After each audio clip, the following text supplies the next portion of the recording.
নিৰ্বাচনৰ দিন চমু চাপি অহাৰ লগে লগে বিভিন্ন প্ৰান্তত এনেদৰে প্ৰচাৰ অভিযান চলোৱা দেখা গৈছে। সমান্তৰালকৈ জোনাই সমষ্টিৰ চিমেণ্ট চিচি টঙানীৰ অঞ্চলত যিহেতু ইয়াতেই প্ৰচাৰ অভিযান তুংগত হৈ পৰিছে। ইয়াতেই যিহেতু বিভিন্ন দলৰ প্ৰাৰ্থীসকলে প্ৰচাৰ অভিযানত ব্যস্ত হোৱা দেখা গৈছে।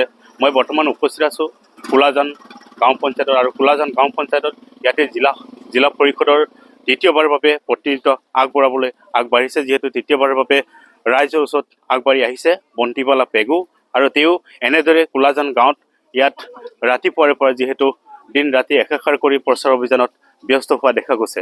এনেদৰে গাঁৱৰ প্ৰত্যেকখন নামঘৰত আহি প্ৰচাৰ অভিযান কৰাত ব্যস্ত হোৱা দেখা গৈছে, আৰু তামোল পাণ লৈ এনেদৰে গাঁওবিলাকত প্ৰচাৰ অভিযানত ব্যস্ত হোৱা দেখা গৈছে। ইয়াতেই মই কথা পাতিব যত্ন কৰিম, যিহেতু এয়া হৈছে কোলাজান গাঁও পঞ্চায়ত আজি পুৱাৰে পৰা প্ৰচাৰ অভিযানত ব্যস্ত হোৱা দেখা গৈছে।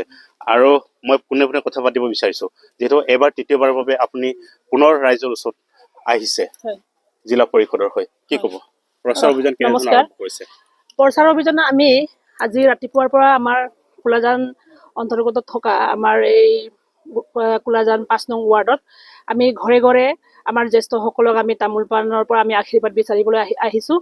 আৰু এই আশীৰ্বাদ বিচাৰিব আহোঁতে আমি ৰাইজৰ বিপুল আমি সঁহাৰি পাইছোঁ।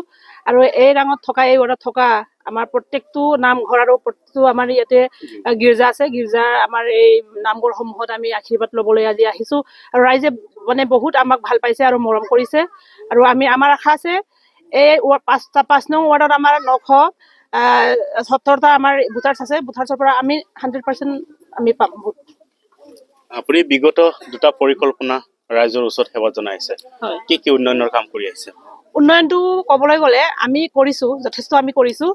আমি মোৰ দায়িত্ব মই 10 বছৰ মোৰ কাৰ্যকাল দায়িত্ব পালন কৰিলোঁ। আমি প্ৰত্যেকটো গাঁৱত আমাৰ আমি নামঘৰ আমি মেৰামতি কৰি দিছোঁ। আৰু বিশেষকৈ আমি শিক্ষাৰ দিশত আমি বেছিকৈ গুৰুত্ব দিছোঁ।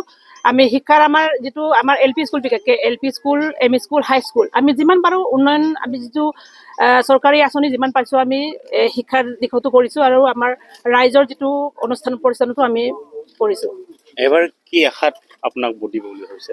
আশাত ৰাইজে আছে নিশ্চয়। ৰাইজে আমাৰ মোৰ বুলি নহয়, বিশেষকৈ আমাৰ মিত্ৰজোঁট চৰকাৰখনৰ ৰাইজে খুবেই আদৰণি লৈছে। আৰু আমি আজি উন্নয়নমূলক ক'বলৈ গ'লে আমাৰ যিহেতু আমাৰ অঞ্চলত বিশেষকৈ মই বেলেগটো ক'ব বিচৰা নাই, আমাৰ জোনাই সমষ্টিৰ মোৰ চিচি টঙানী অঞ্চলত ক'বলৈ গ'লে যোনদিনাৰ পৰা আমাৰ মিত্ৰজোঁট চৰকাৰে ভাৰত চৰকাৰ বা অসম চৰকাৰ আহিছে তেতিয়াৰ পৰা মোৰ কোৱা কথা নহয়, ৰাইজে আপোনালোকে দেখি আছে আমাৰ যথেষ্ট উন্নয়ন আহিছে। আৰু ক'বলৈ আৰু ভাষা নাই, সেইটোকে চাই মেলি পেলাই আৰু আমি কৰিম, নিশ্চয় কৰিব লাগিব। আৰু বিশেষকৈ আমি অকল পঞ্চায়তী ৰাজৰ পৰা অকল আমি স্কিম কালভাৰ্ট বনোৱা বা সেনেকৈ স্কুলটোতো কৰি পেলাই আমি কৰিবই লাগিব, আমি কৰি আছোঁ। কিন্তু আমি বিশেষকৈ চিন্তা চৰ্চা কৰিছোঁ যে যিহেতু আমাৰ নিবনুৱা ল'ৰা ছোৱালী আছে আমাৰ গাঁওবোৰত, তেখেতলোকৰ কাৰণেও আমি আলাপ আলোচনা কৰি পেলাই আমি পঞ্চায়তৰ আমি পুঁজি দি আমি কিবা এটা কৰিব পৰা আমি চেষ্টা কৰিম। যিহেতু মই ঘূৰি আছোঁ, মইতো চিচি টঙানী বেল্টৰ পৰা আদি কৰি আপটো চিমেণ্ট মুখলৈকে ঘূৰি আছোঁ, কিন্তু ৰাইজৰ বিপুল আমি সঁহাৰি পাইছোঁ। এতিয়া আঞ্চলিক পঞ্চায়তৰ এজন এবাৰ কেণ্ডিডেট ৰঞ্জিত পেগু, যিহেতু ক'ব লাগিব যে আজি বহু বছৰ ধৰি ৰাইজৰ বাবে কাম কৰি আহিছে, কিন্তু এবাৰ সম্পূৰ্ণ ৰাইজৰ প্ৰতিনিধি হিচাপে ওলাই আহিছে। তেওঁৰ পৰা আমি কথা পাতিব যত্ন কৰিম। কি ক'ব, কেনেধৰণৰ আগবঢ়াই দিছে আপোনাৰ প্ৰচাৰ অভিযান? আমাৰ NDA চৰকাৰখনে বিভিন্ন আঁচনি লৈ আমি নিৰ্বাচনত আমি ওলাইছোঁ। আমি বিভিন্ন যোৱা দিনবিলাকত আমি ৰাইজৰ PMY, অৰুণোদয়, বিভিন্ন আঁচনি আমি কৈ শেষ কৰিব নোৱাৰোঁ। এনেধৰণৰ আঁচনিবিলাক আমি আগত ৰাখি আমি নিৰ্বাচনত আমি নামিছোঁ।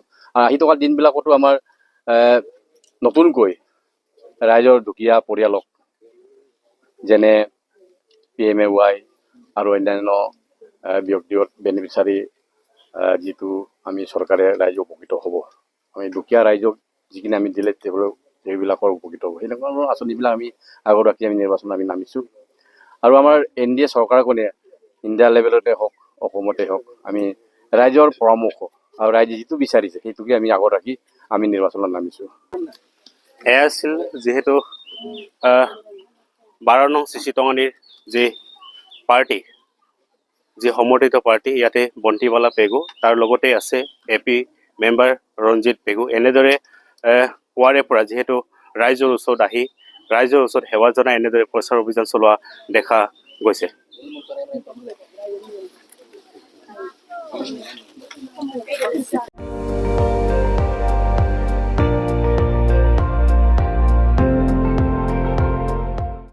আপুনি চাই আছে ND24, সৰ্বশ্ৰেষ্ঠ নহয় সৰ্বোত্তমৰ দৌৰ।